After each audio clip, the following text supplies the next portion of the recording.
Billahi min sururi anfusina wa min sayyiati a'malina.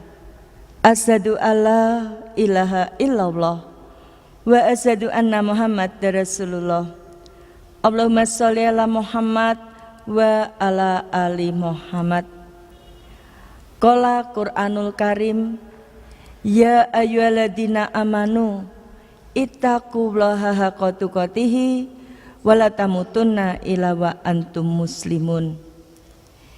Ibu-ibu, bapak-bapak, jamaah kajian yang insya Allah senantiasa dicintai, dirahmati dan diberkahi Allah. Tak henti-hentinya marilah kita memanjatkan puji syukur kehadirat Allah Subhanahu wa Ta'ala, di mana sampai hari ini, sampai pagi hari ini kita masih termasuk orang-orang yang dipilih oleh Allah. Dipilih mendapatkan limpahan rahmat, dipilih mendapatkan limpahan kenikmatan, khususnya nikmat iman dan nikmat Islam, utamanya nikmat istiqomah. Allah berfirman di dalam Quran surat An-Nahl ayat 53, wa ma bikum min nikmatin fa minallah. Dan apa saja kenikmatan yang ada padamu, maka dari Allah lah datangnya. Salawat serta salam semoga senantiasa tercurah kepada junjungan kita Nabi Muhammad sallallahu alaihi wasallam, keluarga, sahabat dan para pengikutnya, termasuk kita semua yang insya Allah senantiasa istiqomah sampai akhir zaman. Ibu bapak jamaah rahimakumullah yang insya Allah dirahmati Allah, pagi hari ini saya memberi tema kajian kita, Islam is my way of life. Islam adalah jalan hidupku. Ya. Kenapa saya memberi judul ini Bapak Ibu? Yang semula saya memberikan 2 judul kepada panitia. Yang satu, kristenisasi lewat kepemimpinan, karena memang konsentrasi saya pada masalah kristenisasi dan pemurtatan. Ya. Bukan rahasia lagi bahwa tidak ada tempat di Indonesia ini yang tidak terjadi kristenisasi. Tapi ketika kita membicarakan masalah kristenisasi, apalagi sekarang ini kita umat Islam lagi dibidik, terjadi pembusukan kepada umat Islam, ulama-ulama kita ditangkap, ya, organisasi Islam mau dibubarkan. Maka membicarakan tentang masalah kristenisasi tidak semua ya, berani, ya, tidak semua dengan gamblang berani menyampaikan materi itu. Saya kalau di Solo, saya sudah mulai menyampaikan materi tentang kristenisasi lewat kepemimpinan. Kenapa? Karena mereka sudah mempersiapkan diri sedemikian rupa. Sementara kita ini umat Islam sampai sekarang, siapa yang mau kita pilih jadi presiden nanti?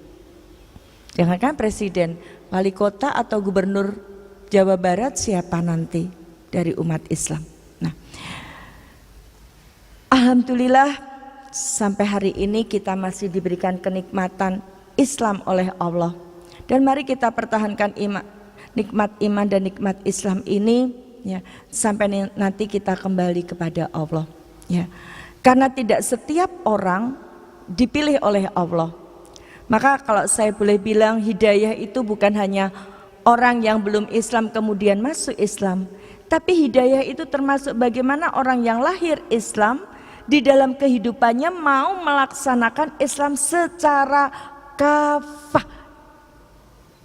Ini karena sekarang ini Bapak Ibu, dari acara 411, 121, 212, ternyata Masya Allah, di situ Allah sudah mulai ya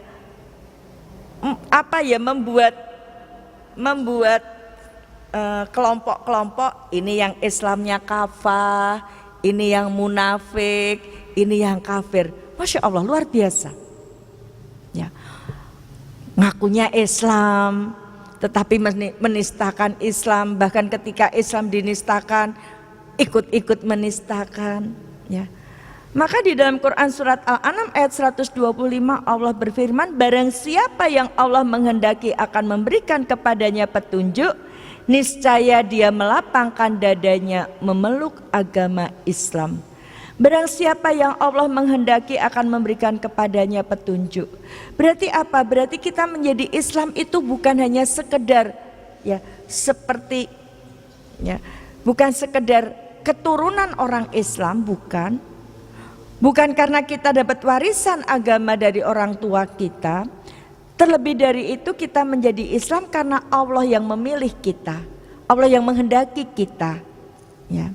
Maka ketika Allah yang menghendaki kita, Allah yang memberikan petunjuk kepada kita, melaksanakan ajaran Islam ini tidak akan terasa berat ya. Akan bahagia sekali. Bahkan kalaupun harus mati untuk Islam, nggak akan ada rasa takut ya. Maka mari kita syukuri nikmat iman dan nikmat Islam yang diberikan Allah kepada kita. Salawat serta salam semoga senantiasa tercurah kepada junjungan kita Nabi Muhammad Sallallahu Alaihi Wasallam, keluarga, sahabat dan para pengikutnya, termasuk kita semua yang insya Allah senantiasa istiqomah sampai akhir zaman. Baik, izinkan saya memperkenalkan diri saya. Nama saya Ibu Dr. Anda Dewi Purnamawati, Magister Pemikiran Islam.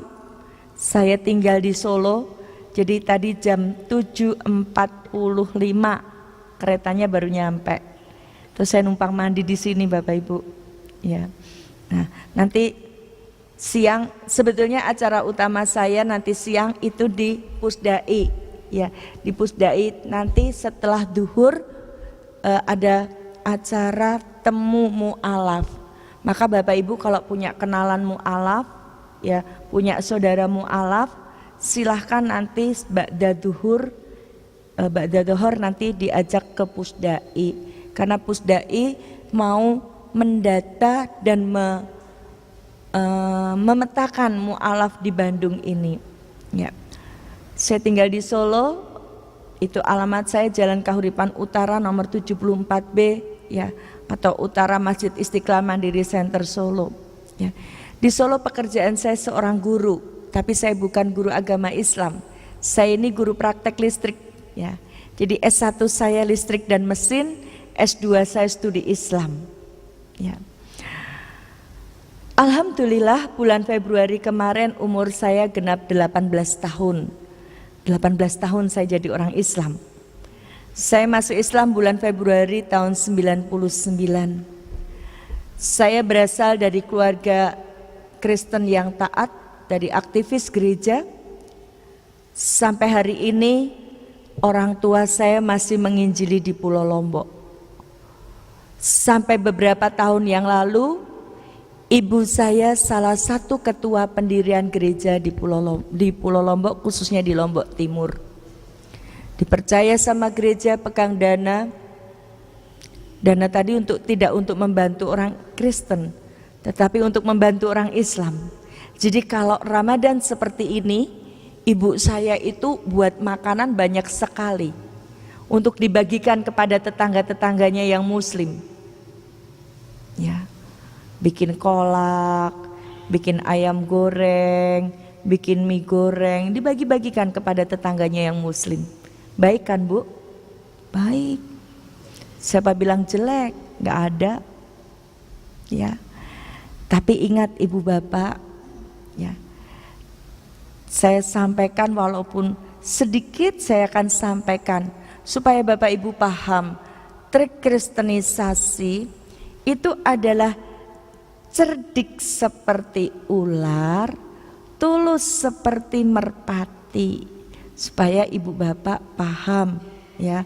Jadi kalau ada orang Kristen berbaik-baik ria sama kita, nah ini cerdik seperti ular, tulus seperti merpati, ya ada maunya, ya. Ular itu Bapak Ibu kalau lapar beda sama kucing. Kalau kucing itu kalau lapar ngeong-ngeong kemana-mana begitu. Kalau ular enggak. Kalau dia lapar, dia melingkarkan tubuhnya, hanya kepalanya saja yang didongakkan, lidahnya dijulurkan. Kenapa? Karena di lidah ular itu ada bisa. Fungsi bisa tadi untuk menarik lawannya. Ya. Cerdik seperti ular, tulus seperti merpati. Yang puasa orang Islam, ya, yang puasa orang Islam. Tapi mereka yang mengadakan buka bersama. Seperti ibu saya tadi, kasih kolak, kasih ayam goreng, bagi-bagi kue lebaran. Siapa bilang gak baik? Semua orang akan bilang baik. Tapi ini tadi, cerdik seperti ular, tulus seperti merpati. Ya. Nah, ibu bapak yang insya Allah dirahmati Allah, ya. Bahkan ayatnya ada ibu bapak, ya. Aku mengutus kamu seperti seekor, ya, seperti seekor. Nah, saya kasih gambaran. Ini cerdik seperti ular, tulus seperti merpati. Sayangnya nggak begitu jelas ya. Ya. Ngapain sekarang kita pikir gereja ngadain buka puasa itu ngapain? Ngapain coba? Ya. Mereka tahu Quran surat Al-Kafirun lakum dinukum waliyadin. Mereka tahu. Tapi kenapa mereka melakukan ini tadi? Ya, di dalam Kristen untuk melakukan kristenisasi dikenal istilah church marketing, pemasaran gereja. Orang Kristen itu nggak bilang ke orang Islam gini, Pak, yuk ke gereja, gereja saya bagus loh. Nggak kayak di masjid duduknya di lantai. Kalau di gereja itu duduk di kursi, kursinya empuk, pakai AC. Mereka nggak bilang seperti itu. Ya, mereka tidak bilang percaya Yesus masuk surga loh. Enggak, pasti ditolak kalau langsung bilang seperti itu. Tapi bagaimana orang mau datang ke gereja dan nanti disampaikan percaya Yesus masuk surga itu, mereka tidak memasarkan lembaganya, tidak memasarkan ajarannya karena tidak laku. Apa yang dipasarkan? SDM-nya. Tampil peduli. Yang puasa orang Islam, mereka yang adakan buka puasa, peduli kan? Sopan, mangga Bapak Ibu buka puasa. Mereka nggak bilang ayo buka di tempat gereja saya, kalau enggak saya pukul. Enggak.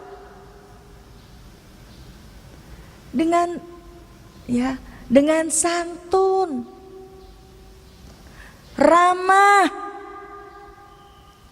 aktif bermasyarakat, penuh toleransi. Ibu bapak, saya ini menawarkan kajian kristologi dari satu perguruan tinggi ke perguruan tinggi yang lain, dari satu masjid ke masjid yang lain, dari satu jamaah ke jamaah yang lain.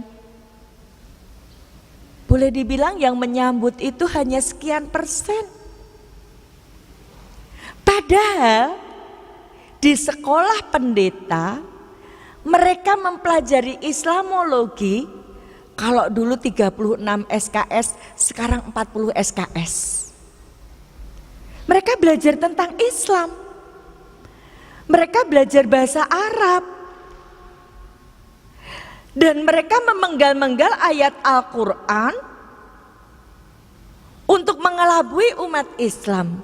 Bahkan mereka mencari sisi terjemahan Al-Quran yang bisa digunakan untuk memurtadkan. Quran terjemahan dari Depak itu diambil, ada beberapa terjemahan yang diambil oleh mereka yang digunakan untuk memurtadkan. Ini terjemahan Al-Quranmu, Depak loh, ya, Kemenak loh yang menerjemahkan. Maka tidak heran, saya nggak tahu kalau di Bandung ya sudah beredar atau belum, Majelis Mujahidin Indonesia membuat Al-Quran tafsiriyah. Ini tadi untuk mengkanter yang mereka buat. Ya. Kayaknya penuh toleransi. Sekarang penuh toleransi apa enggak sih? Kita yang puasa, mereka yang nyiapin buka. Ini bukan toleransi, Ibu Bapak. Ini bukan toleransi. Kalau toleransi diartikan kita buka, mereka menyiapkan buka puasa, ini salah. Toleransi yang benar, inilah indahnya Islam. Kenapa saya tertarik masuk Islam? Karena di Islam itu segalanya serba jelas. Gak ada abu-abu. Iman, kafir. Halal, haram. Hak, batil, jelas. Ya. Maka saya betul-betul bersyukur dipilih Allah menjadi orang Islam. Saya bersyukur. Kenapa? Caranya orang jalan, jelas langkah saya menuju ke surga. Ya. Quran surat Al-Kafirun itu Allah sudah menjelaskan kepada kita. Saya enggak ngajarin Bapak Ibu, enggak. Ya. Tapi saya ingin mengingatkan, karena momentum Ramadan seperti ini seringkali dimanfaatkan oleh mereka. Hei orang kafir, aku tidak menyembah apa yang kamu sembah, dan kamu tidak menyembah apa yang aku sembah. Untukmu agamamu, untukku agamaku. Yang puasa itu kita. Yang wajib memberikan buka kepada yang puasa Ramadan itu yang Muslim. Tapi kita nggak sadar ketika ada acara seperti ini, kita ini bangkrut pahala kita. Diambil kesempatan itu sama mereka. Maka Bang Napi kalau bilang itu, waspadalah, waspadalah, kejahatan itu ada bukan hanya karena ada pelakunya, tapi ada kesempatannya. Nah, waspadalah, waspadalah, kristenisasi itu ada bukan hanya karena ada pelakunya, tetapi ada kesempatan. Mereka memanfaatkan ini. Ya.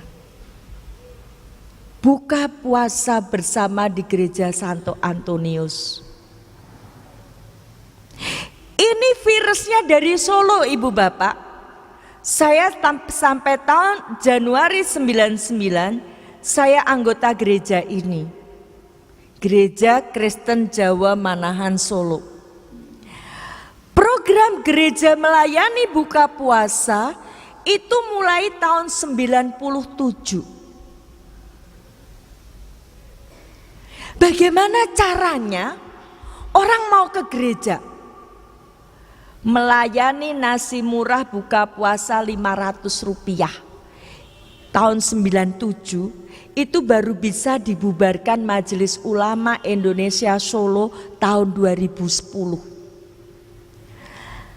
Nasi 500 rupiah, nasi ayam, nasi telur.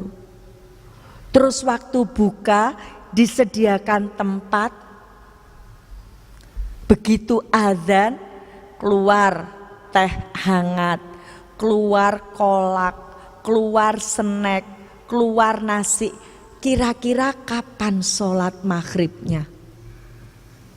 Padahal lokasi gereja ini jauh dari masjid. Mereka nggak bilang jangan ke gereja ya, jangan ke masjid ya, maaf, jangan ke masjid ya. Mereka nggak bilang seperti itu. Tapi dengan cara seperti itu, orang jadi telat ke masjid. Mungkin sholat maghrib sudah selesai. Mungkin malah sudah menjelang isya baru sampai ke masjid.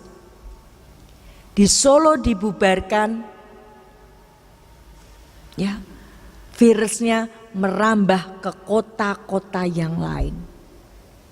Termasuk mungkin di Bandung ini. Ya. Saya kembali ke kisah saya, ya. Orang tua saya sampai hari ini masih menginjili di Pulau Lombok. Ya. Sudah memurtadkan salah satu tokoh agama Islam di kampungnya. Hasil didikan orang tua saya 3 bersaudara, kami aktivis gereja semua. Adik saya yang 1 sampai sekarang masih jadi pendeta di Cimahi, Bandung. Kalau Bapak Ibu ada yang dari Cimahi, ada pendeta namanya Pak Dwi, tangannya cacat, itu adik saya. Sampai sekarang masih melayani di gereja Pentakosta di Cimahi, Bandung. Siapa targetnya? Anak-anak muda Islam. Ibu-ibu, bapak-bapak, saya hari Ahad kemarin, saya habis ngisi kajian di Ranca Ekek. Jadi minggu yang lalu saya ke Bandung, ke Jawa Barat, ini saya ke Jawa Barat lagi. Ya. Hampir di semua tempat yang aktif pengajian itu ibu-ibu. Bapak-bapak peringkat kedua. Remaja peringkat terakhir. Ibu bapak, anak-anak muda kita itu generasi penerus. Bayangkan kalau mereka tidak dapat suplemen agama. Anak-anak Islam itu kapan toh terakhir mereka, kecuali mereka sekolah di sekolahan Islam seperti di SD Istiqomah ini.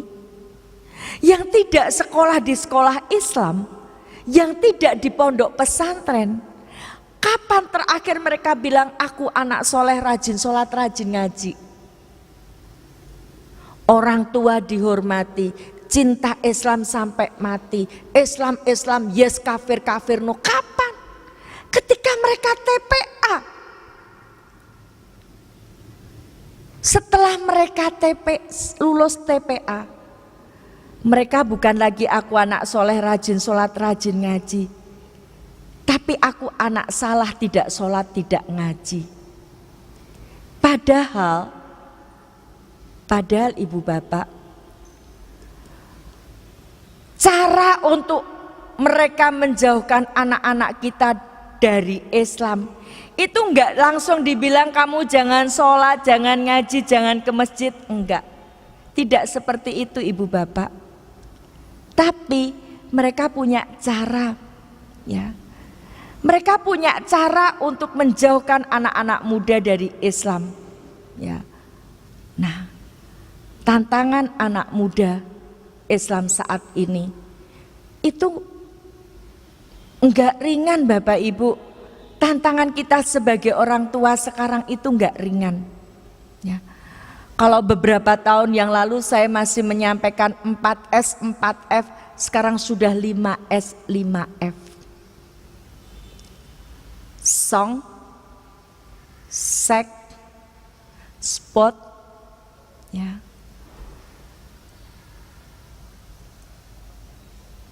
Nah, song, seks, sport, smoke, sosial media. Dan ini anak muda Islam banyak yang terlibat di dalamnya. Bahkan sebagian besar pelakunya anak muda Islam. Fun, yang penting happy, iklan rokok jarum, yang penting happy. Fashion, food, makan bukan karena butuh makan dan minum, tapi makan jadi gaya hidup. Female, perempuan jadi komoditas. Nilai perempuan dengan nilai sabun mandi, mahal nilai sabun mandinya.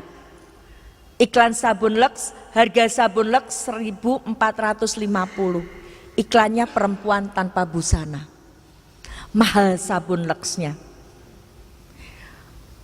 Rokok jarum dengan paha perempuan, mahal rokok jarumnya. Ya, film. Dan ini upaya strategi mereka merusak moral anak remaja kita. Saya bulan lalu ngisi pengajian di Malang. Sudah terungkap pemurtatan lewat musik. Hardcore musik. Dari anak kelas 5 SD sampai mahasiswa tahu itu. Musik penyembah setan. Yang di Malang, mereka yang keluar dari grup musik itu 1 orang, sampai sekarang masih disembunyikan karena diburu, dan ketika sadar harus diruqyah dulu. Kita menghadapi tantangan seperti itu, Ibu Bapak. Dan tidak banyak yang mengelola anak muda. Masjid-masjid tidak banyak yang mengelola anak muda.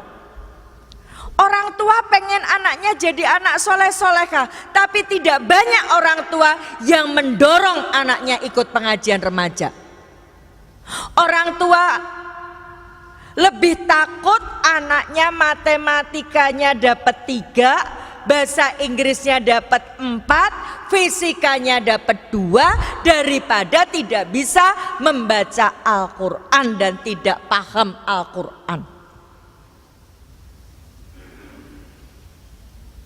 Tantangan kita, Ibu Bapak. Ya. Maka adik saya yang di Bandung targetnya adalah anak-anak muda Islam. Karena tadi anak muda Islam banyak yang bermasalah setelah kena 5S, 5F tadi. Dia bikin biro konsultasi, nggak pakai atribut Kristen. Kalau sekarang namanya Bandung Counseling Service. Dulu kantornya di Cijerah, kemudian pindah ke Kopo. Kemudian setelah dia di Cimahi, saya nggak tahu karena saya sudah 13 tahun tidak berhubungan sama adik saya sejak saya resmi kena PHK. Pemutusan hubungan keluarga. Jadi sudah 13 tahun saya tidak diakui keluarga saya. Sama nenek saya tidak diakui cucu. Sama orang tua saya tidak diakui anak. Sama adik-adik saya tidak diakui kakak. Sama tante saya tidak diakui keponakan. Sama anak kandung saya satu-satunya saya tidak lagi diakui ibu. Ya. Jadi yang dimurtadkan adik saya itu anak-anak muda Islam yang bermasalah. Dicari anak muda Islam yang bermasalah. Anak muda Islam, kamu jadi pecandu narkoba ya? Kamu punya masalah. Al-Qur'anmu gak bisa memberi jawab ketika kamu punya masalah. Berarti Islam itu jelek kan?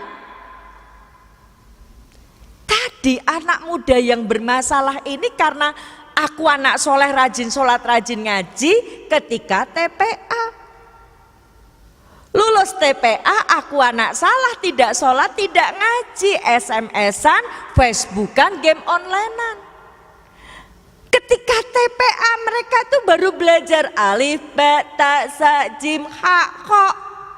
Belajar membaca Al-Quran, belum sampai memahami Al-Quran. Kalau anak kita itu paham Al-Quran, susah dimurtadkan.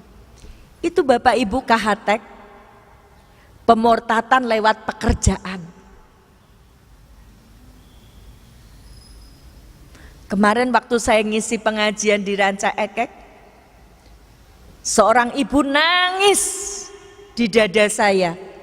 Keponakannya murtad karena kerja di kahatek. Bukan jadi rahasia umum kristenisasi lewat pekerjaan yang dilakukan kahatek. Ya. Seandainya anak muda Islam tahu hebatnya Islam, tahu luar biasanya Islam, tahu bahwa hanya Islam yang berasal dari Allah, bahwa agama selain Allah, selain Islam itu ditolak Allah, ini akan jadi benteng.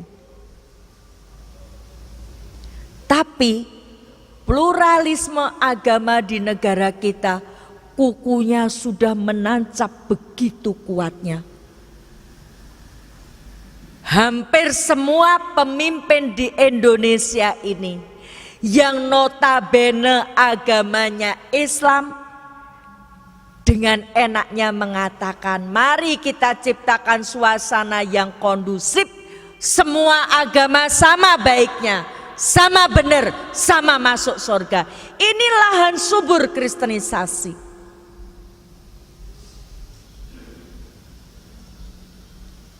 Ibu-ibu, bapak-bapak yang insya Allah dirahmati Allah,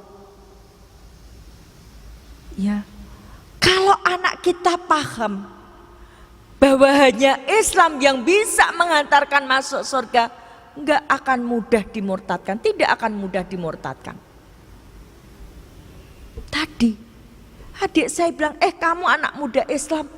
Saya masih ingat tahun 90-an, adik saya ditelepon seorang gadis. Dia sudah ada di rel kereta api dekat stasiun Bandung. Dia telepon, Pak Dwi, kalau Pak Dwi dalam waktu 10 menit tidak datang dan kereta api lewat, saya akan bunuh diri. Dalam keputusasaan, Islam agamanya, dia broken home, dia ditinggal pacarnya. Katanya rumah tangganya orang Islam itu sakinah mawaddah warohmah. Kenapa kamu broken home? Berarti ajaran Islam bohong dong. Ini tadi karena dia itu aku anak soleh rajin, sholat rajin, ngaji. Ketika TPA dia tidak tahu ajaran Islam sebenarnya. Dia bilang, iya juga ya. Kamu patah hati ya? Ditinggalin pacarmu? Iya aja, di Islam boleh poligami, di Islam boleh diceraiin. Ibu bapak, poligami dan cerai ini salah satu alat yang digunakan untuk melemahkan. Dulu waktu saya belum Islam, waktu saya masih Kristen, ya poligami dan cerai ini juga saya pakai alat ke teman-teman saya yang Islam. Nggak enak jadi orang Islam, kamu nanti dicerai. Enakan jadi orang Kristen. Apa yang dipersatukan Tuhan tidak akan dipisahkan oleh manusia. Sehidup semati. Ya, tapi setelah saya masuk Islam, ternyata ajaran Islam itu luar biasa. Ya, memberikan satu solusi ketika ada masalah. Sekarang bayangkan ibu bapak, kalau suami istri, pasangan suami istri, istrinya umur 35, suaminya umur 38, si istri kena kanker kandungan, kalau berhubungan suami istri pendarahan. Padahal umur 38 laki-laki itu ya wah sedang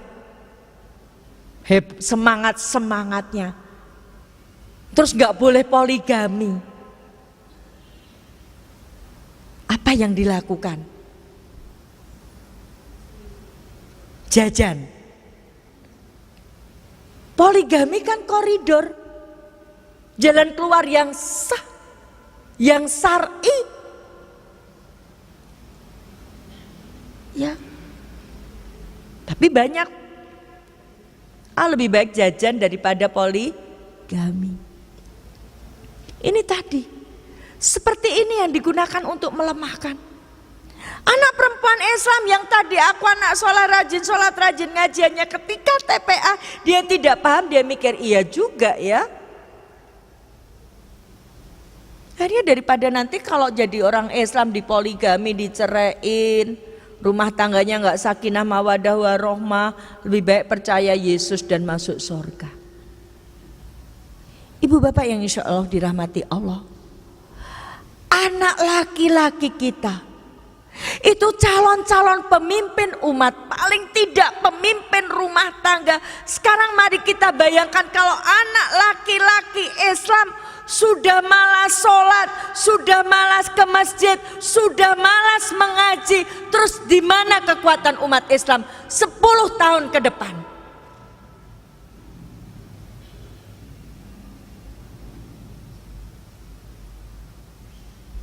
Jangan dikira ya pengedar narkoba itu cuman orang-orang yang tidak ngerti agama. Mungkin Bapak Ibu baca di sosial media,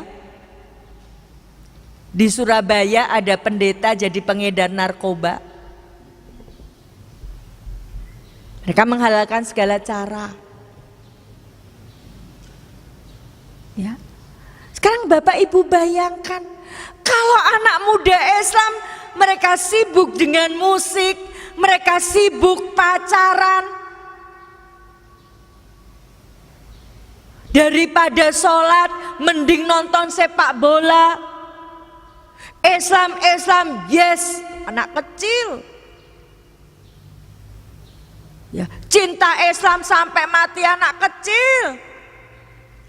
Yang sudah gede, cinta Persib sampai mati.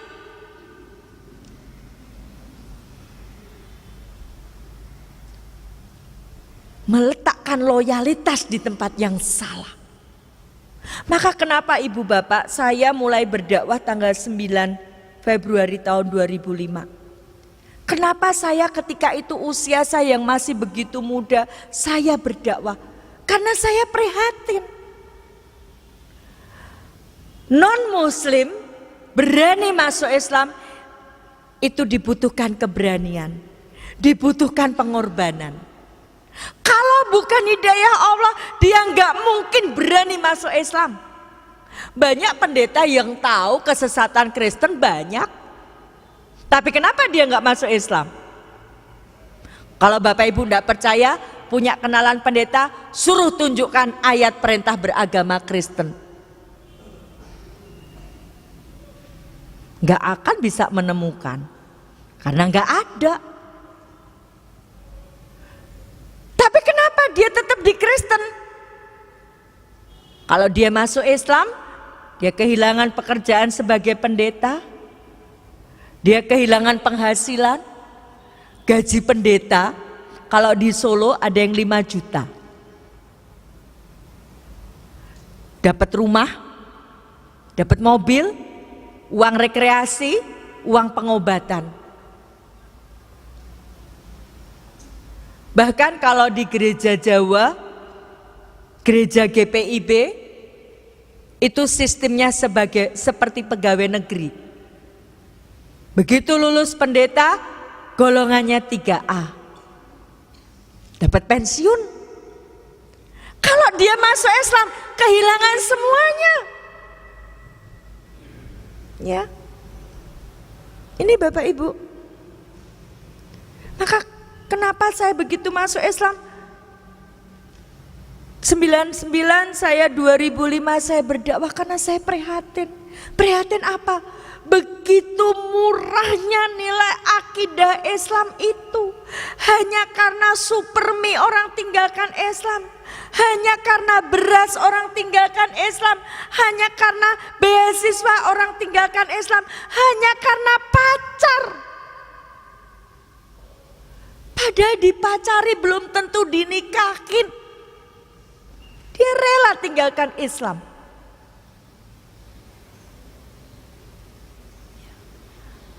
Anak perempuan kita, ibu-ibu, itu calon-calon ibunya umat. Dari rahimnya akan lahir mujahid dan mujahidah. Sekarang bayangkan kalau anak perempuan Islam hanya sibuk dengan rebonding, smoting, gaya hidup, mode pakaian. Mereka hanya sibuk penampilan saja. Tidak membekali diri dengan agama. Lalu bagaimana dia akan mendidik anaknya nanti? Yuk Bapak Ibu kita mimpi. Mimpi keturunan kita nanti jadi Muhammad Al-Fatih abad 21. Perusakan kepada Islam sudah luar biasa. Ya. Adik saya yang perempuan dari tahun 2000-an menginjili di Madura. Cita-citanya tidak akan meninggalkan Madura kalau belum bisa memurtadkan kiai. Saya sendiri umur 7 tahun, 8 tahun saya sudah bisa mempengaruhi teman-teman saya Islam. Siapa yang memotivasi? Ibu saya. Ibu-ibu, ilmu ini punyanya orang Islam, ibu. Hadisnya yang punya orang Islam. Ketika sahabat tanya pada Rasulullah, wahai Rasulullah, pada siapa aku harus menaruh hormat? Yang pertama, ibu itu disebut 3 kali. Ibu yang pertama kenapa? Karena dia melahirkan. Ibu yang kedua karena dia mendidik. Maka al-ummu madrasatun ula. Ibu itu adalah madrasah yang pertama bagi anaknya. Ibu yang ketiga adalah ibu yang senantiasa mendoakan anak-anaknya. Tapi lihat ibu, fungsi madrasah sekarang sudah digantikan HP dan TV. Anak-anak kita jadi anak-anaknya HP. Anak-anak kita jadi anaknya TV. Nyuruh anak sholat semakin hari bukan semakin mudah tapi semakin susah. Yang punya ilmunya kita ibu. Al-ummu madrasatun ula. Tapi mereka yang mempraktekkan. Ibu saya kalau Ahad pagi, gerejanya jam 7 tapi ibu saya jam 6 sudah siap. Kenapa? Karena datang ke gereja terlambat itu malu. Lagi-lagi yang punya ayatnya tentang waktu itu kita. Allah sampai bersumpah demi masa. Kalau kita kehilangan harta bisa diganti kalau kita kehilangan waktu. Allah sampai bersumpah menyebut ciptaannya. Ketika Allah bersumpah menyebut ciptaannya, itu penting sekali, luar biasa. Yang punya ayat tentang waktu itu kita. Tapi kita ini banyak yang tidak memperhatikan waktu. Kita punya suratnya, hadisnya ada. Tidak akan beranjak kaki anak Adam dari hadapan Allah, melainkan dia akan ditanya salah satunya tentang waktu. Maka saya itu Bapak Ibu bersyukur sekali jadi orang Islam. Kenapa? Segalanya jelas. Ya. Mari kita belajar tepat waktu. Kita pergi kondangan telat saja kita nggak enak. Tapi kita diundang sholat. Bahkan sudah tinggal salam, kita baru datang dengan santainya. Undangan dari Allah. Sholat itu kebutuhan kita. Sibuk rapat, sibuk SMS, sibuk WA, kita jadi pendusta. Kita bilang kul inna sholati wa nusuki wa mayaya wa mamati lillahi rabbil alamin. Sesungguhnya sholatku, ibadahku, hidupku, matiku hanya untuk Allah. Tapi apa prakteknya? Kita sudah wudhu, sudah pakai mukena, sudah niat tinggal sholat, HP kita bunyi, kita lari ngambil HP kita. Sorry Allah, HP saya bunyi. Bayangkan Allah kita duakan dengan barang-barang sepele. Maka jangan heran kalau sekarang peringatan Allah kepada kita umat Islam ini begitu kerasnya. Karena apa? Karena kita banyak tanpa sadar menyekutukan Allah. Allah kalah sama sinetron, Allah kalah sama sepak bola. Coba bapak-bapak atau mas-mas cermati, pernah enggak final sepak bola atau tinju itu waktu Natal atau tahun baru? Waktu Ramadan. Tahu siapa pemilik TV di Indonesia? Tahu enggak? Siapa, Bu? Siapa, Bu? HT? Dia calon presiden. Dia sudah mau mencalonkan diri jadi presiden. Dia enggak bilang, umat Islam jangan sholat ya. Enggak. Tapi bagaimana umat Islam ini supaya tidak taat sama Allah, supaya tidak membaca Al-Quran? Nih ibu-ibu sinetron Islami, tapi melecehkan umat Islam. Coba kalau mau merenungkan sinetron tukang bubur naik haji, mestinya itu Ikatan Persaudaraan Haji seluruh Indonesia protes. Pelecehan terhadap haji. Masa haji 2 kali sifatnya jelek banget? Dengki, iri. Ya. Apakah seperti itu? Ini pelecehan kepada umat Islam. Tapi betapa banyak ibu-ibu yang menikmati. Sebelumnya kita dilecehkan Islam KTP. Pelecehan buat kita, tapi kita menikmati. Final sepak bola, mereka nggak bilang hei bapak, hei KAA, jangan ngaji ya, enggak. Nih final sepak bola menjelang sahur, harusnya kita zikir, harusnya kita istighfar, harusnya kita baca Al-Quran. Di bulan Ramadan, bulan yang penuh keberkahan ini, zikir kita goal. Kita bukan sibuk, saya sudah selesai berapa juz, tapi kita sibuk tadi goalnya berapa-berapa. Ini saya umur 7 tahun, 8 tahun sudah dididik sama ibu saya. Jam 6 pagi ibu saya sudah bilang, ibu ke gereja, kamu sekolah minggu. Dididik mengutamakan ibadah. Bukan hanya dididik mengutamakan ibadah, saya di usia yang begitu muda, saya sudah dididik untuk menginjili. Apa kata ibu saya? Ajak teman-temanmu yang Islam pergi sekolah minggu. Sekolah minggu itu TPA-nya orang Kristen. Ibu saya bilang, kasih tahu teman-temanmu yang Islam nanti kalau sekolah minggu dikasih roti. Kalau rajin sekolah minggu, besok kalau Natal dikasih sepatu, dikasih tas, dikasih buku. Tahun 69, tahun 70 namanya roti, sepatu, tas, buku itu barang mewah. Hanya saya keliling Yuk mas, yuk mbak, yuk dek, yuk sekolah minggu nanti dikasih roti loh. Besok kalau Natal dikasih sepatu, dikasih tas, dikasih buku. Akhirnya teman saya yang Islam ikut saya pergi sekolah minggu.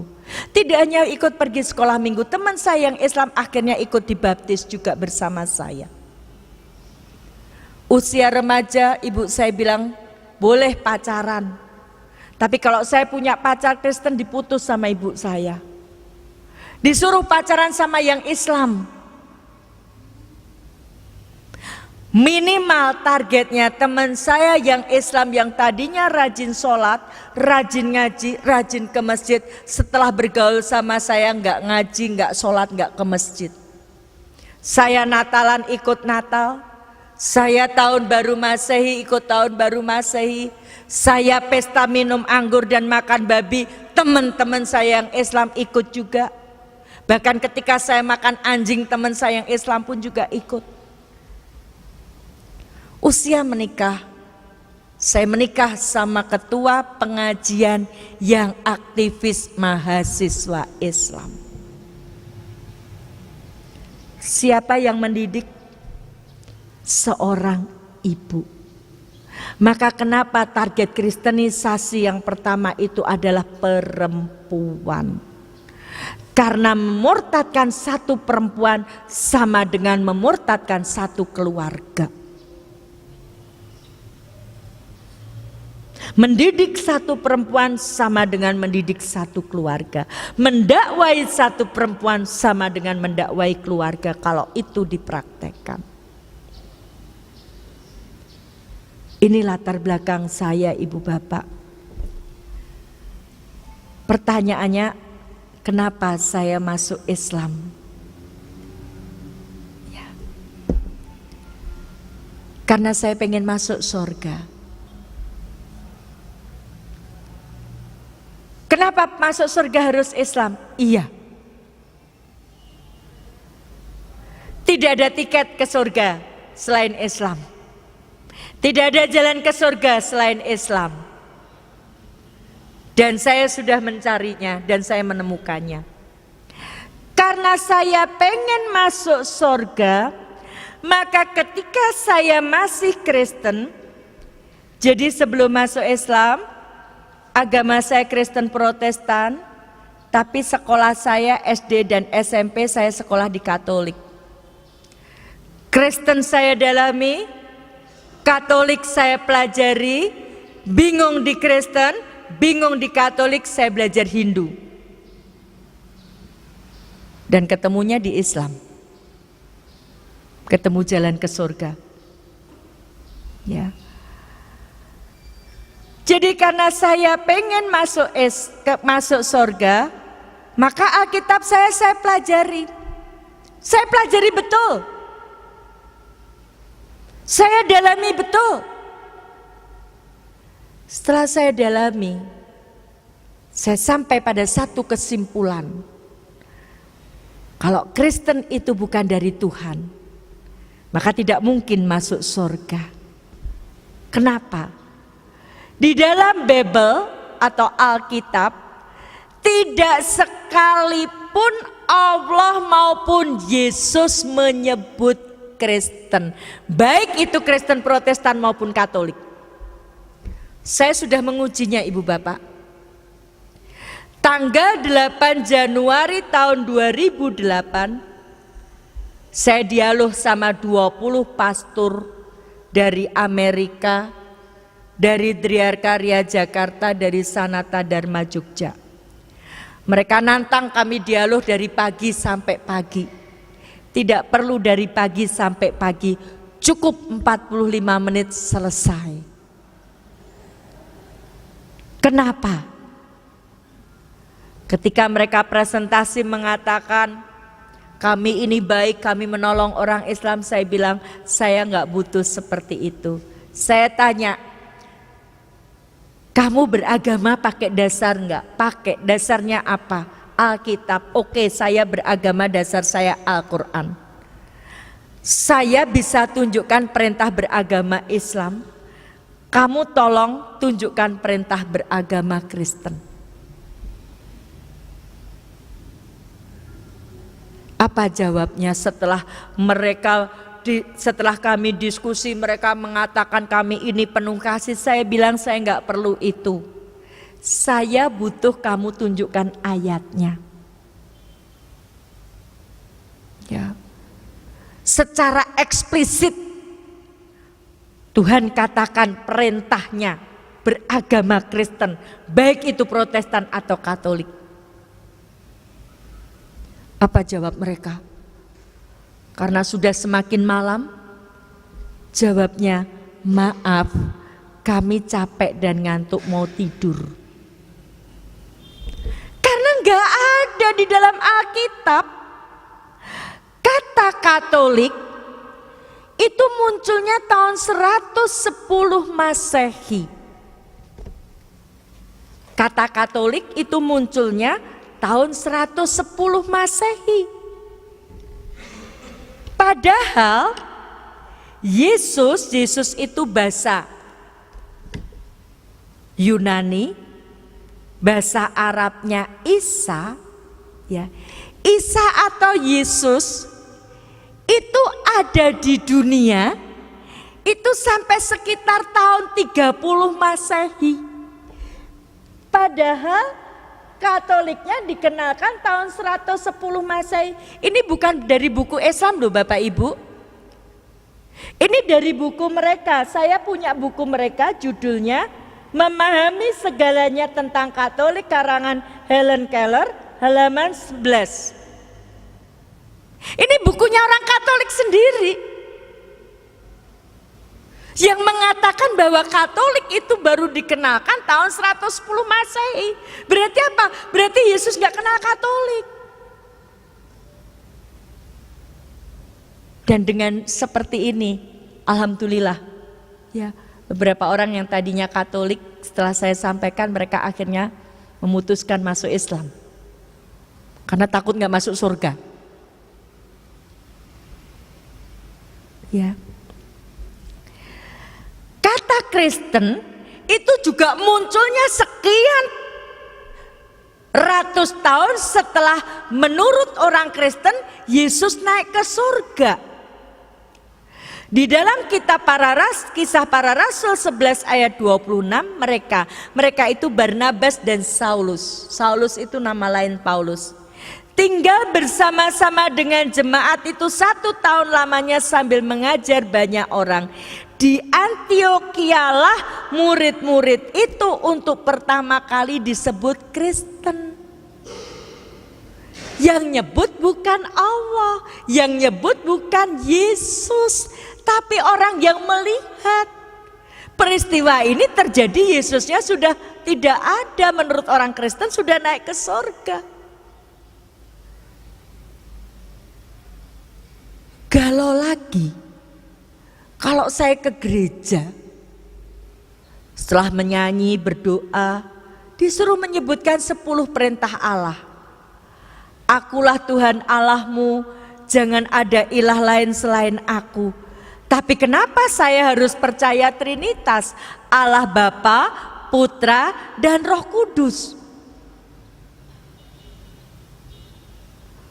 Berarti 10 perintah Allah itu, perintah yang pertama itu sudah bertolak belakang. Berarti Tuhan itu pelin-pelan dong. Katanya akulah Tuhan Allahmu, jangan ada ilah lain selain aku. Lah kenapa saya harus percaya Allah Bapa, Putra, dan Roh Kudus? Di Katolik ditambah lagi Bunda Maria. Bingung saya. Di Alkitab, Kitab Keluaran, ya, Kitab Keluaran 20 ayat, Kitab Keluaran 20 ayat 8, dan ingatlah, kuduskanlah hari Sabat. Sabat itu dalam bahasa apapun itu Sabtu. Tapi kenapa saya ke gereja Minggu? Berarti saya nggak taat sama Tuhan. Suruh menyembah satu Tuhan, saya 3. Disuruhnya mengkuduskanlah hari Sabat, kuduskanlah hari Sabat, saya ke gereja Minggu. Padahal dari Sabat jadi Sabtu itu ulah Kaisar Konstantin, ada di sini, ya. Ada di sini Ibu Bapak, ya. Tanggal 7 Maret tahun 321. Kaisar Konstantin itu memindahkan dari Sabat Sabtu jadi Minggu Sunday. Sun itu matahari, D itu ya hari, hari matahari. Kenapa sih Kristen benci sekali terhadap Islam? Karena hanya ajaran Islam yang bisa menunjukkan kesesatan mereka. Silahkan Bapak Ibu cari. Ini karena penceramahnya guru, maka saya memberi PR. PR-nya cari ayatnya. Mereka menyembah mereka lebih taat rahib-rahibnya atau pendeta-pendetanya. Kaisar Konstantin itu pendeta kaum paganisme, penyembah berhala. Lah mereka taat dari Sabtu dipindah Minggu. Islam yang membongkar kesesatannya. Supaya tidak terbongkar, dimusuhilah umat Islam ini. Supaya tidak belajar Al-Quran dan tidak bisa membongkar. Itu kalau kita paham. Ya. Ada lagi di dalam Alkitab ayat palsu. Kalau dalihnya orang Kristen menginjili, itu Injil Matius 28 ayat 19. Nah, karena itu pergilah, jadikanlah semua bangsa muridku dan baptislah dalam nama Bapa, Anak dan Roh Kudus. Ini ayat palsu. Ayat ini tidak ada di Alkitab sebelum abad keempat. Ayat ini baru ditambahkan oleh para penginjil, ya. Setelah itu untuk mengkanter Injil Matius 15, Injil Matius, ya, yang mengatakan Yesus bilang, aku diutus kepada domba yang sesat dari Bani Israel. Hanya untuk Bani Israel. Kalau berdasarkan Injil Matius 15 ayat 24, dia hanya untuk Bani Israel, nggak bisa ke Bandung. Karena Bandung ini bukan Bani Israel. Maka untuk mengkanter ini dibuatlah ayat palsu. Lagi-lagi Al-Quran yang membongkar kesesatan mereka. Mereka menulis dengan tangannya sendiri dan itu dikatakan dari Allah. Silahkan cari ayatnya. Makanya mereka benci. Supaya kita tidak bisa membongkar kesesatan mereka, dijauhkanlah kita dari Al-Quran. Itu Ibu Bapak kalau kita nyadar. Ya. Jadi ya, saya mencari dan mencari kebenaran itu. Satu ayat ini saya cari sampai 24 tahun Bapak Ibu.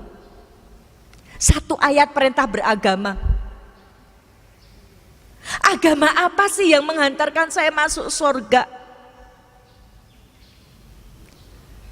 Dan ternyata saya baru menemukannya di dalam Islam.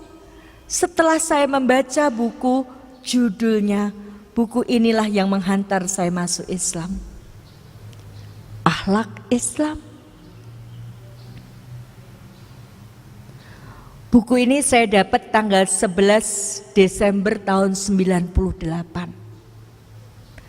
Saya mulai mencari kebenaran umur 13 tahun. Saya dapat buku ini umur 36 tahun. Desember 98, umur saya 36 tahun saya dapat buku ini. Dan saya masuk Islam Februari 99, umur saya 37 tahun. Dari 13 tahun sampai 37 tahun, 24 tahun saya mencari sebuah kebenaran. Agama apa yang bisa menghantarkan saya masuk surga? Dan jawabnya hanya Islam. Ibu bapak, aneh tapi nyata. Ya. Di Kristen, hal-hal yang besar dan mendasar, perintah beragama Kristen, Natal. Natal itu kata Natalnya tidak ada di dalam Alkitab, nggak ada. Kalau kata Kristen ada 6, tapi yang menyebut manusia. Kata Natal tidak ada. Yang mendasar tentang beragama nggak ada. Anehnya, yang sepele-sepele ada. Pornografi banyak. Kidung Agung itu isinya pornografi. Kitab Mazmur isinya pornografi. Ya. Makanya kalau dibilang Quran kitab yang paling porno itu kasihan yang ngomong seperti itu. Karena yang lebih porno lagi ada.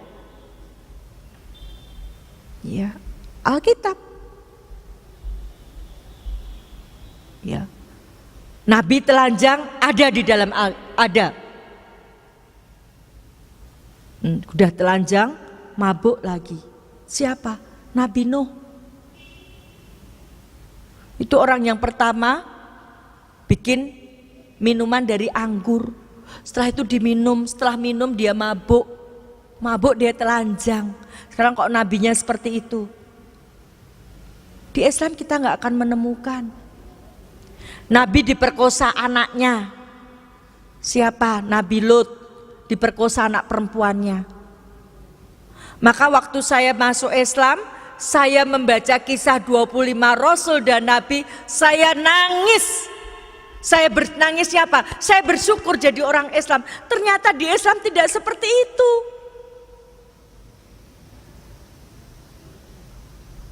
Bayangkan di Kristen ada ayatnya. Tuhan kalah ketika berkelahi sama manusia. Bayangkan Tuhan kalah. Tuhan berkelahi sama manusia, Tuhan kalah. Terus gimana coba kalau kita berdoa? Tuhan saya kalah. Berarti yang jadi Tuhan manusia no. Tuhan berkelahi sama Nabi Yakub dan Tuhan kalah. Berarti harusnya yang jadi Tuhan Nabi Yakub.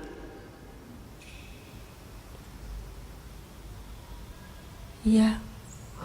Upah melacur di dalam Bible halal. Upah melacur. Ini kitab suci yang harus saya imani isinya kayak gitu. Beda sekali Bapak Ibu. Ketika saya membaca buku ini, kebalikannya, hal yang sepele Islam sudah ngatur. Bapak Ibu, pernah nggak membaca hadis dilarang mengencingi pohon peneduh maupun pohon yang berbuah? Pernah nggak membaca hadisnya? Pernah nggak berpikir kenapa nggak boleh mengencingi? Saya justru tertarik pada Islamnya karena hal yang sepele ini.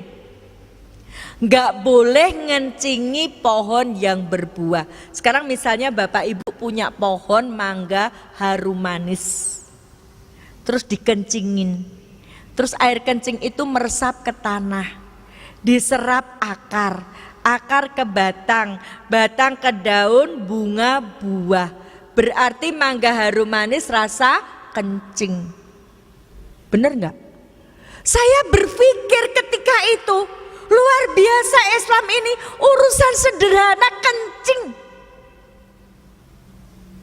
Coba ngencingi pohon nggak boleh. Kenapa? Karena air kencing tadi terserap sampai buah. Berarti apa? Islam ini betul-betul menjaga kesuciannya luar biasa.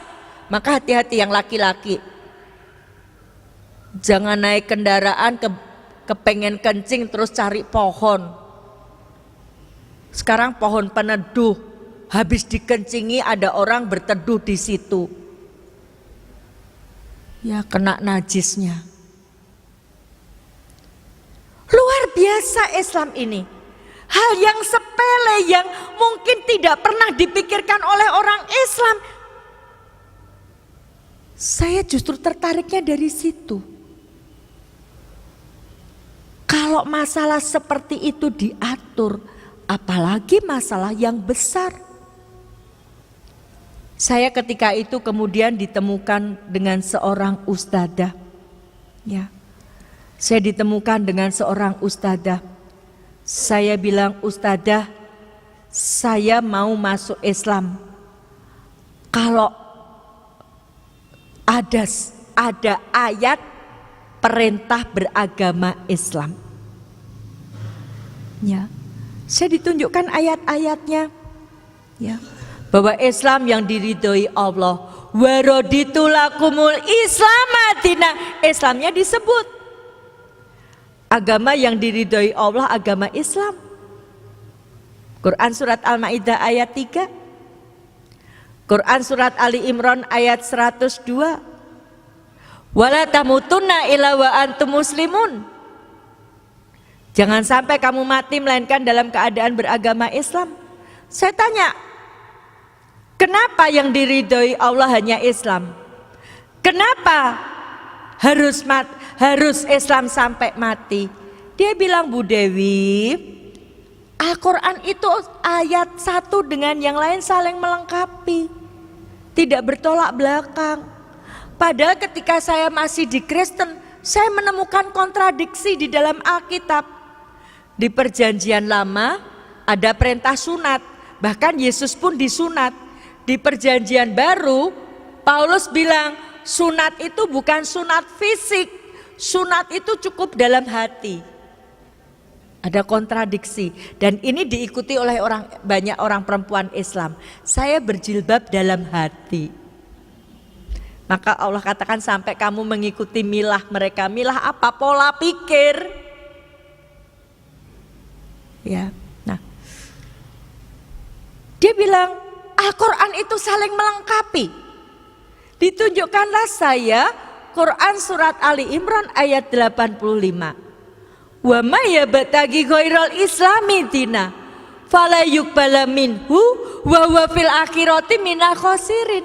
Barang siapa mencari agama selain Islam.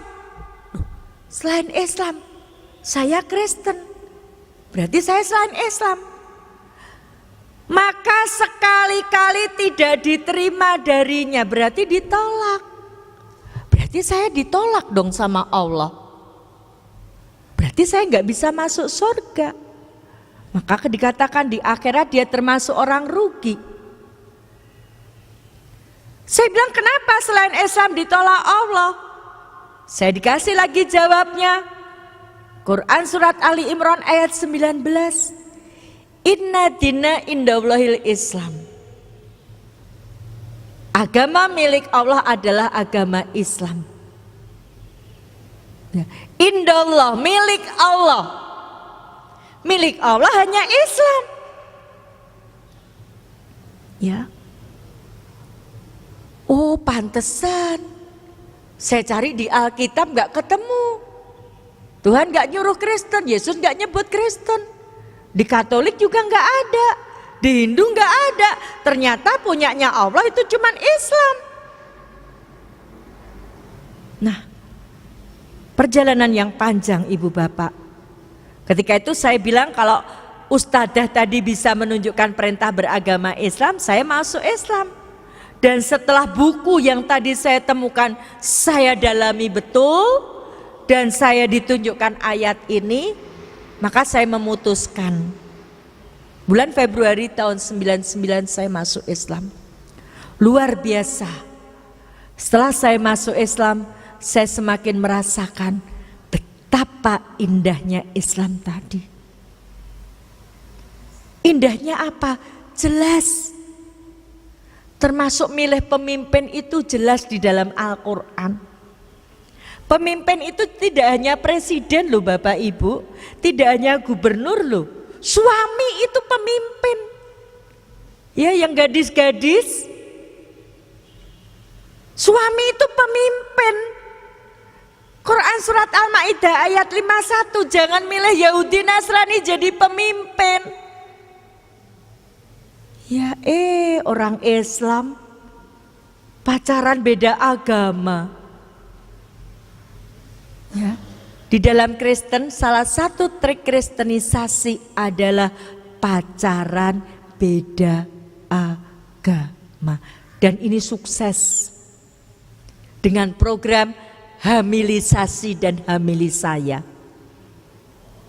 Yang laki-laki melakukan hamilisasi, yang perempuan hamilisaya. Saya di Solo ya ada 2 kasus yang disampaikan pada saya, kasus hamilisaya. Ya, anak perempuan Kristen dihamili laki-laki Islam. Si laki-laki Islam mau tanggung jawab, si perempuan Kristen bilang, boleh kamu tanggung jawab asal kamu masuk Kristen. Kalau nggak masuk Kristen nggak usah tanggung jawab. Lalu gimana kandungan itu? Biarin aja, nanti saya cerita ke seluruh dunia. Ini loh hasil perbuatan orang Islam, menghamili tidak tanggung jawab. Maka hati-hati yang laki-laki, ya kalau lihat yang serba menggiurkan, ya jangan mudah terpengaruh. Ya. Ibu bapak yang insya Allah dirahmati Allah, Islam segala sesuatu ada tuntunannya. Dari yang kecil sampai yang mendasar ada tuntunannya. Dengan Islam kita dapat kepastian. Islam satu-satunya jalan menuju ke surga. Allah sudah berfirman di dalam Quran surat Al-An'am ayat 153. Dan bahwa inilah jalanku yang lurus, maka ikutilah dia. Jangan kamu mengikuti jalan-jalan yang lain, karena jalan-jalan yang lain itu mencerai-beraikan kamu dari jalannya. One way, satu jalan menuju ke surga hanya dengan Islam. Ibu bapak yang insya Allah dirahmati Allah, maka moto hidup saya siap berjuang dan mati dalam Islam. Kenapa? Karena saya sudah menemukan tiketnya menuju ke surga hanya dengan Islam. Ya. Tapi tidak begitu saja masuk surga. Kita diuji dulu sama Allah. Dan bulan Ramadan seperti ini kita digembleng sama Allah, digembleng ketaatan kita sama Allah supaya jadi orang takwa, sebab hadiah untuk orang takwa itu enak banget. Surga yang mengalir sungai-sungai itu ya bagi orang takwa. Ya. Enak banget janji Allah untuk orang takwa. Ya. Di dunia Quran surat At-Tolak ayat 3, ayat 2, ayat 3, ayat 4 dimudahkan urusannya, diberi rezeki, diberi solusi, tapi syaratnya takwa. Orang takwa itu bagaimana cirinya? Mengutamakan Allah, mencintai Allah melebihi apapun, segala sesuatu dilakukan dalam rangka mencari ridha Allah.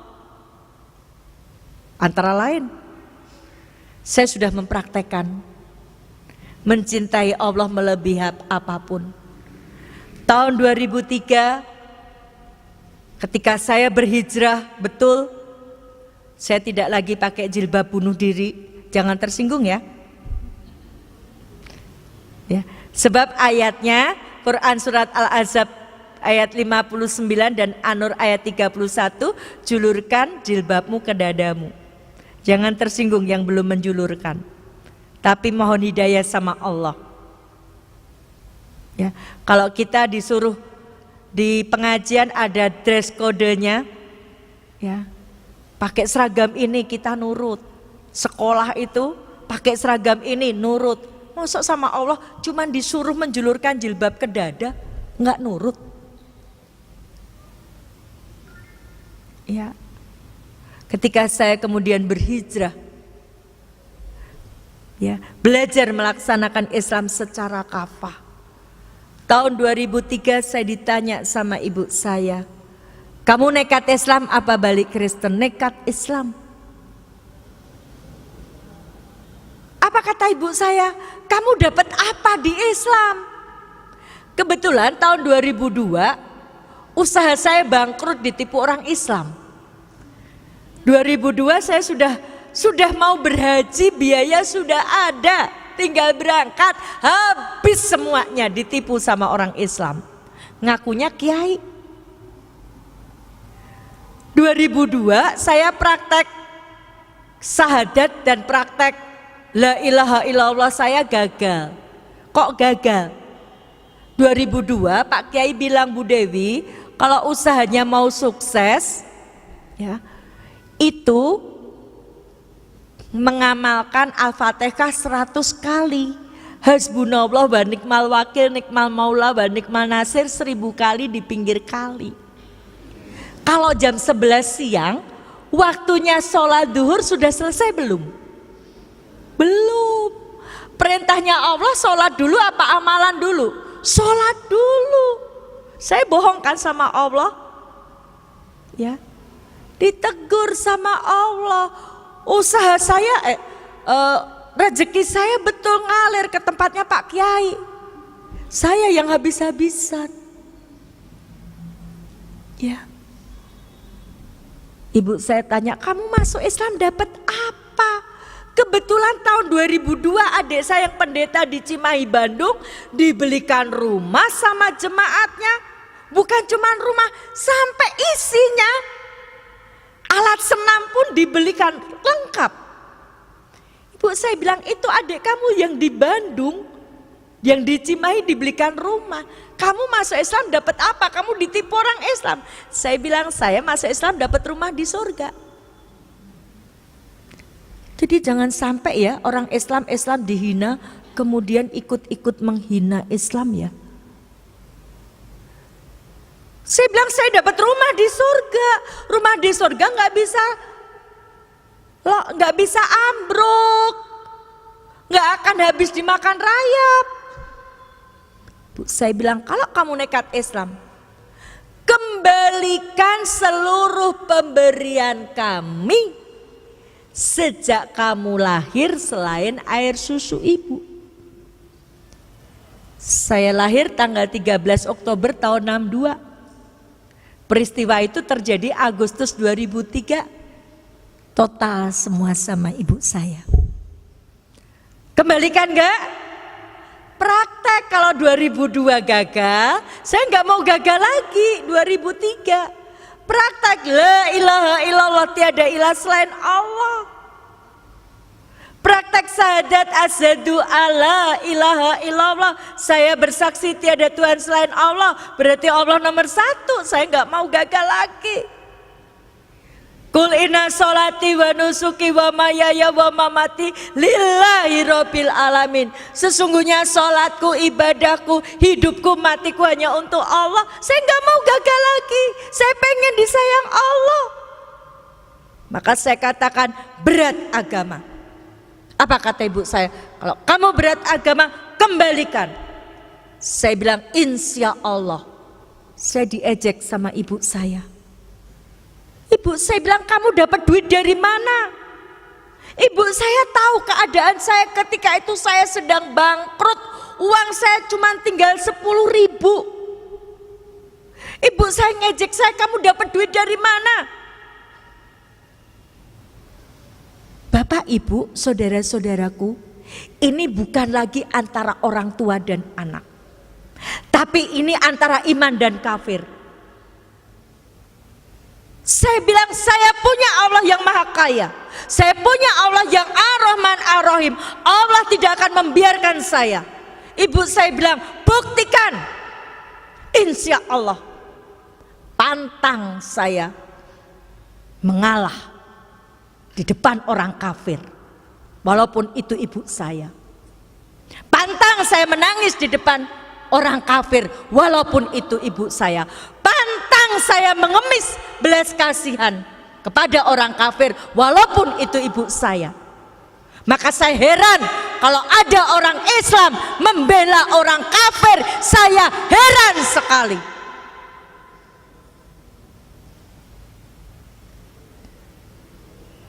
Apa enggak takut pengadilan Allah? Apalagi orang menghina Al-Quran dibela. Ngakunya Islam lagi. Ibu saya bilang, buktikan. Dalam waktu 7 hari kamu bisa mengembalikan. Saya bilang, insya Allah. Ya, ibu saya pergi. Pulang. Ibu bapak yang insya Allah dirahmati Allah. Lihat Quran surat Toha ayat 132. Dan perintahkanlah kepada keluargamu mendirikan sholat, dan bersabarlah kamu mengerjakannya. Kami tidak meminta rezeki kepadamu, kata Allah. Kami yang memberi rezeki kepadamu. Saya sudah mempraktekkan ibu bapak ketika dalam keadaan yang sempit seperti itu. Surhat dong Allah. Hati-hati ya ibu curhat. Jangan asal curhat di depan TV. Curhat dong, Ma. Suami saya sudah sebulan tidak menafkahi saya. Orang dari Sabang sampai Merauke tahu suami ibu itu tidak menafkahi. Membuka aib di depan umum. Lihat, TV milik mereka. Ini untuk melecehkan kita, tapi banyak orang yang bangga. Gak sadar dibuka aibnya di depan umum. Curhat dong Allah kalau punya masalah. Saya ketika itu saya curhat sama Allah. Allah, Engkau yang memberi hidayah pada saya. Sekarang saya dapat ujian begitu beratnya, saya mohon pertolonganmu. Pertolongan Allah tidak uang langsung.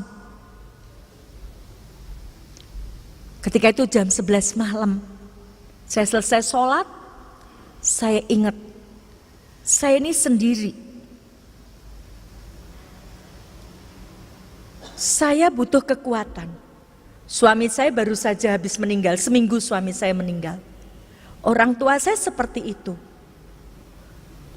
Anak saya sudah meninggalkan saya juga. Anak saya sampai sekarang belum dapat hidayah. Saya sendiri. Saya butuh kekuatan. Saya butuh didoakan. Maka malam itu saya telepon seorang ustadz. Rezeki yang Allah berikan adalah ustadz tadi mengangkat telepon saya. Padahal ustadz yang saya telepon tadi itu kalau sudah malam ditelepon gak mungkin diangkat. Saya telepon jam 11 lebih diangkat, itu rezekinya. Jadi rezeki itu tidak selalu uang. Ustadz, mohon maaf malam-malam saya telepon. Saya dapat ujian Ustadz. Apa Bu Dewi ujiannya? Seperti ini Ustadz. Saya mohon didoakan agar iman saya tidak goyah Ustadz. 2003 umur saya baru 4 tahun. Ustadz bilang istiqomah ya Bu Dewi. Jangan tinggalkan Islam. Insya Allah Ustadz. Saya sudah tidak bisa berpikir, ibu saya cuma ngasih waktu seminggu.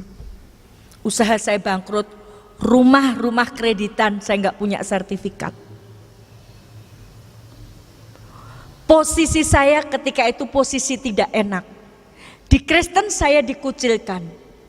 Di Islam saya belum dipercaya.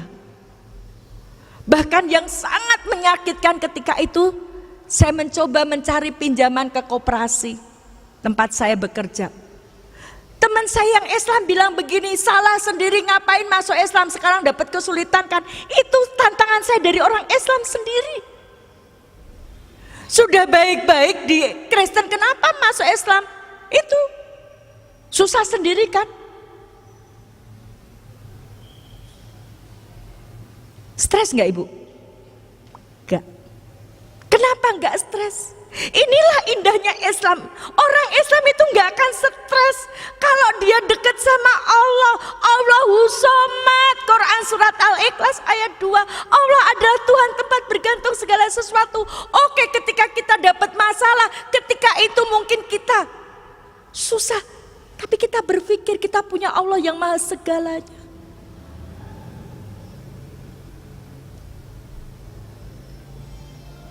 Solusinya apa Ibu Bapak?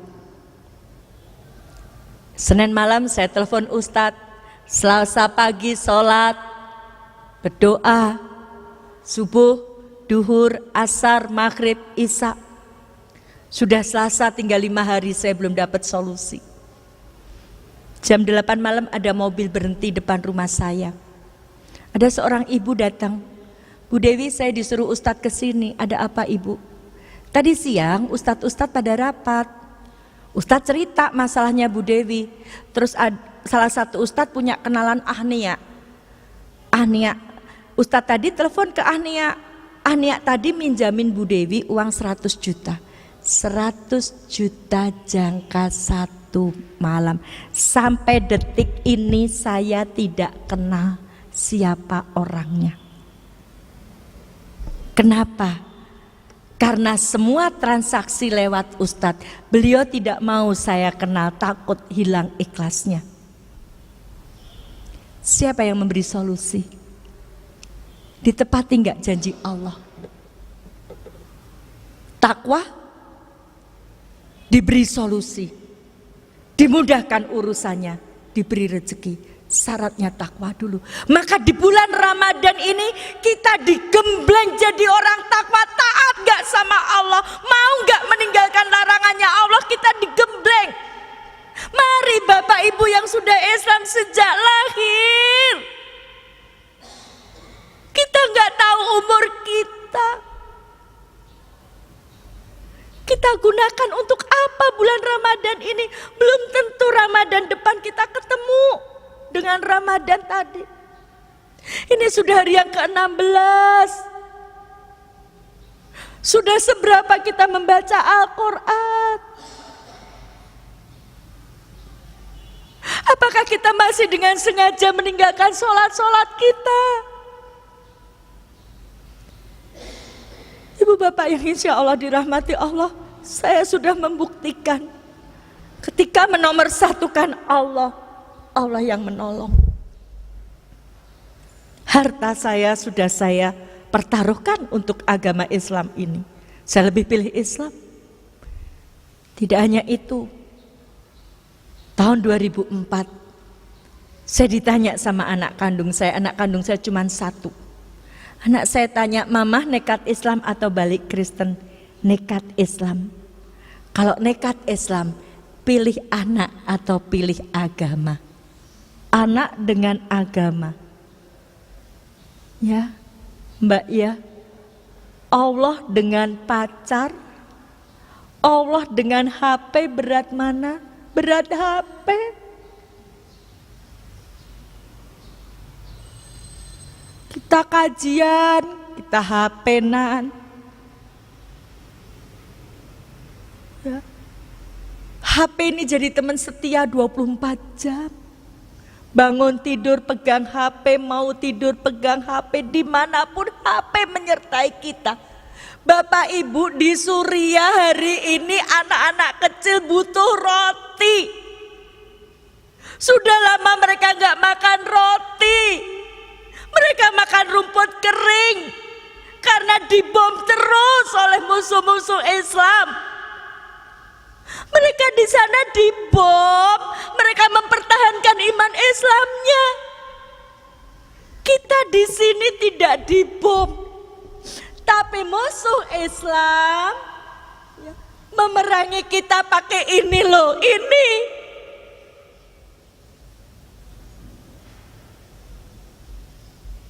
Ini bisa jadi alat pemusnah akidah.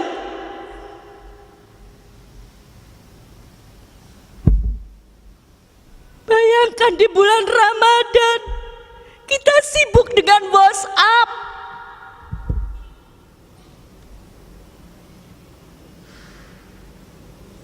Saya ditanya sama anak saya, Mama nekat Islam apa balik Kristen? Nekat Islam. Kalau nekat Islam berat anak atau berat agama? Anak kandung saya cuma satu. Saya katakan berat agama. Kalau berat agama, apa kata anak saya? Itu terjadi malam 27 Ramadan. Kalau berat agama, mulai hari ini di antara kita sudah tidak ada apa-apa. Kamu bukan ibu saya dan saya bukan anakmu. Malam 27 besok, kalau saya masih hidup dan anak saya belum dapat hidayah, 13 tahun saya, jangankan melihat wajah anak saya, dengar suara anak saya sudah 13 tahun saya tidak mendengar. Tidak hanya anak saya, diikuti seluruh keluarga besar saya. Sama nenek saya tidak lagi diakui cucu. Sama bapak ibu saya, sama orang tua saya tidak lagi diakui anak. Sama adik-adik saya tidak lagi diakui kakak. Sama om tante saya tidak lagi diakui keponakan. Sama anak saya tidak lagi diakui ibu. Bapak ibu yang insya Allah dirahmati Allah. Kalau kita reuni ketemu teman, seneng gak bapak ibu? Seneng gak? Saya ini sampai sekarang masih nangis sama Allah. Besok saya gak bisa reuni di surga dengan keluarga saya. Sementara bapak ibu lebih bersyukur daripada saya.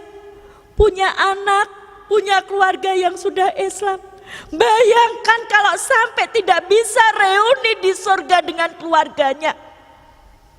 Karena dengan sengaja anak-anak kita meninggalkan sholat.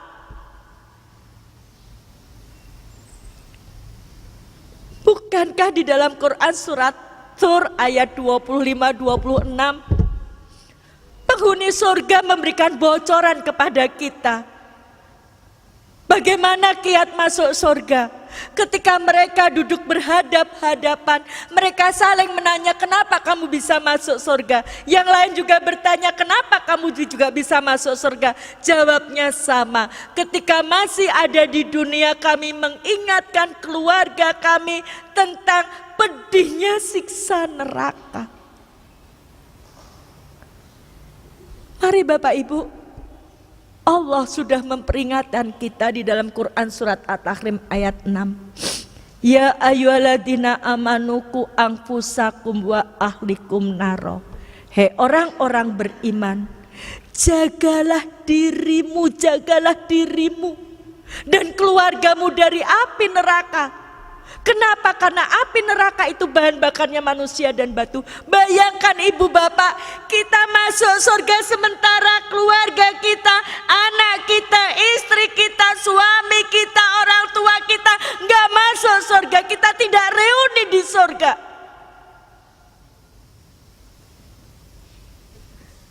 Jangan sia-siakan kesempatan. Bapak ibu lebih beruntung dari saya. Di luar sana upaya penggerogotan kepada kita umat Islam luar biasa. Syiah,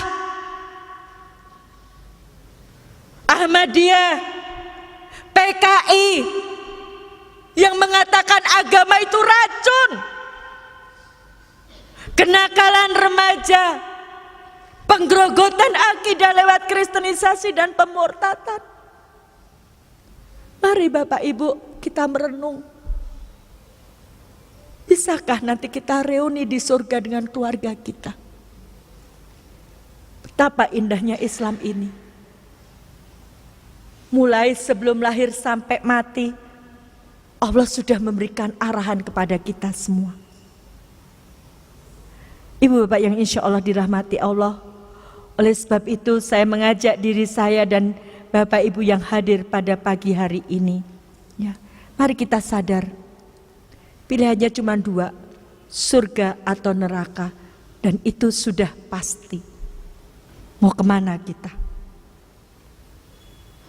Mari, mumpung masih ada 14 hari, bulan Ramadan ini, kita optimalkan ibadah kita, supaya kita nanti lulus jadi orang-orang yang bertakwa. Supaya nanti kita bisa reuni di surga dengan keluarga kita. dengan anak cucu kita, dengan sanak saudara kita, dengan orang tua kita, dengan seluruh jamaah yang hadir pada pagi hari ini. Kita bisa reuni di surga, kita ketemu di surga, alangkah indahnya. Sebab itu, mari saya mengajak diri saya dan yang hadir pada pagi hari ini, fafiru ilallah, segeralah kembali mentaati Allah. One way, satu jalan menuju ke surga hanya dengan Islam. Tiket menuju ke surga hanya dengan Islam. Tidak ada tiket yang lain. Ini yang bisa saya sampaikan pada pagi hari ini. Mudah-mudahan bermanfaat. Ya. Allah tidak hanya memberi ujian. Ketika diberi ujian dan kita taat sama Allah, janji Allah di dalam Quran surat Muhammad ayat 7. Hei orang-orang beriman, jika kamu menolong agama Allah, niscaya Dia akan menolongmu dan meneguhkan kedudukanmu. Saya sudah membuktikan, ketika menolong agama Allah, Allah yang menolong. Saya masuk Islam kehilangan sanak keluarga, orang tua dan anak. Suami saya meninggal.